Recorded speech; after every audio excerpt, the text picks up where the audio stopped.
জাতীয় কবির সমাধি চত্বরে চিরনিদ্রায় বিপ্লবী উসমান হাদি বেলা 3:30টার দিকে তার দাফন সম্পন্ন হয়। এর আগে শহীদ হাদিকে সংসদ প্লাজা থেকে অশ্রুসিক্ত বিদায় জানায় লাখো জনতা। তার নামাজের জানাজায় অংশ নিয়ে প্রধান উপদেষ্টা ডক্টর মোহাম্মদ ইউনূস বলেছেন, সব বাংলাদেশের বুকে থাকবেন শরীফ উসমান হাদি। মাইদুর রহমান রুবেল জানাচ্ছেন বিস্তারিত।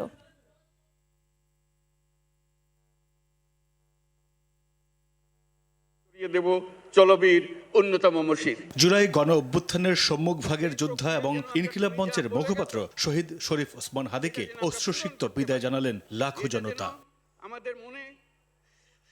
হাদির শেষ বিদায়ে অংশ নিতে জাতীয় সংসদ ভবনের দক্ষিণ প্লাজায় সকাল থেকে জড়ো হতে থাকেন তার সতীর্থ স্বজন, রাজনৈতিক সহযোদ্ধা, বিভিন্ন সামাজিক সাংস্কৃতিক অঙ্গন সহ নানা শ্রেণী পেশার মানুষ।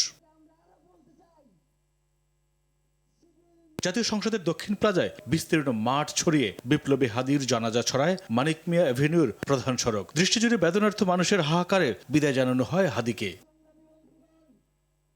শহীদ ওসমান হাদির জানাজায় অংশ নেয় প্রধান উপদেষ্টা ডক্টর মোহাম্মদ ইউনূস, সেনাপ্রধান জেনারেল ওয়াকারুজ্জামান, উপদেষ্টা পরিষদের সদস্য, বিএনপি, জামায়াত, এনসিপি সহ বিভিন্ন রাজনৈতিক দলের নেতারা। ডক্টর মোহাম্মদ ইউনূস বলেন, ওসমান হাদি বাংলাদেশিদের বুকের ভেতর আছেন। যতদিন বাংলাদেশ থাকবে ততদিন তিনি সবার হৃদয়ে থাকবেন।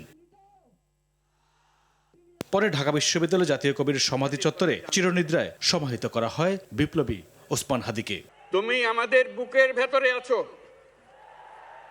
এবং চিরদিন বাংলাদেশ যতদিন আছে তুমি সকল বাংলাদেশির বুকের মধ্যে থাকবে। এটা কেউ সরাতে পারবে না। প্রিয় হাদি, বিদায় দিতে আসেনি, আমরা তোমার কাছে আমরা ওয়াদা করতে এসেছি। এর আগে সিঙ্গাপুরে চিকিৎসকদের সকল প্রচেষ্টা ব্যর্থ করে দিয়ে 7 দিন মৃত্যুর সাথে লড়াই করে না ফেরার দেশে যাত্রা করেন 31 বছর বয়সী টকবগে এই যুবক।